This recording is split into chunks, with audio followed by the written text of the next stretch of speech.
Hey everyone, welcome to the Daily for Thursday, November 10th. I'm Greg Lalas alongside Andrew Wiebe. We're still about 10 days away from the MLS Cup final, but the rhetoric between the teams is starting to pick up.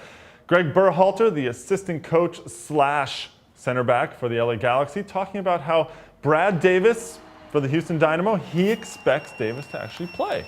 Yeah, it's a little surprising based on what we heard Davis say after the game on Sunday against Sporting Kansas City. But in this case, if you're the Galaxy, you assume he'll be there. If he's not, you're good to go against whoever is going to take his place. Well, as we heard after that Sporting game, Brad Davis ruled himself out of the final. Of course, the Dynamo themselves have not come out and formally said that he will not be available. They've still tried to play a little bit coy on that one. Nothing coy about Omar Gonzalez, the LA Galaxy center back. On Wednesday, he was named Defender of the Year for 2011. Pretty much deserved for this guy. Yeah, 29 games in the back of that defense, anchoring the best in the league. Third best goals against average in the history of MLS. Very impressive. He's also become a threat in the air as well and quite a presence in the box. And also, in the games that he didn't play, the 5 games for the Galaxy that he didn't play, they let in 8 goals.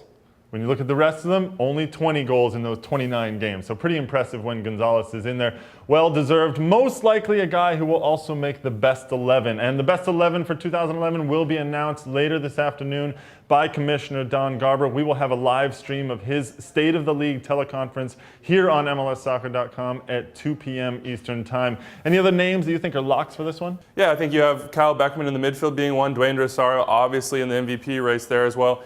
Brad Davis, even though he's injured, some guys that maybe would get overlooked are guys like Ozzie Alonso, Joel Lemperre, guys that are huge contributors for their team, but maybe don't get the recognition on a national stage that they deserve. Well, again, you can listen into the State of the League address when Commissioner Don Garber will announce the best 11, 2 p.m. Eastern Time here on MLSsoccer.com. Now let's shift overseas. Across the Atlantic, we're going to go to France, where the U.S. men's national team is preparing for their big friendly against Les Bleus, and our own Greg Seltzer is in Paris for this one. And you know, it's been a kind of a quiet build-up to this one. It has. You know, you've got MLS Cup taking away some of those, you know, the Landon Donovan, right. Some of those players that maybe would bring the spotlights in other cases, but it's going to be a huge match for the guys that are there. You're trying to build yourself up, trying to get in Jurgen Klinsmann's plans.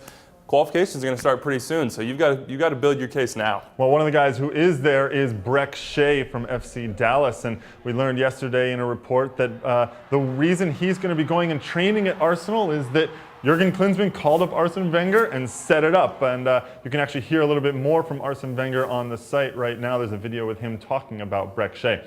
Well, later on today also, ET Radio. Extra Time will be out, the latest edition. You can pick it up on iTunes or on Buzzsprout. That's all we have for the Daily. We'll talk to you tomorrow.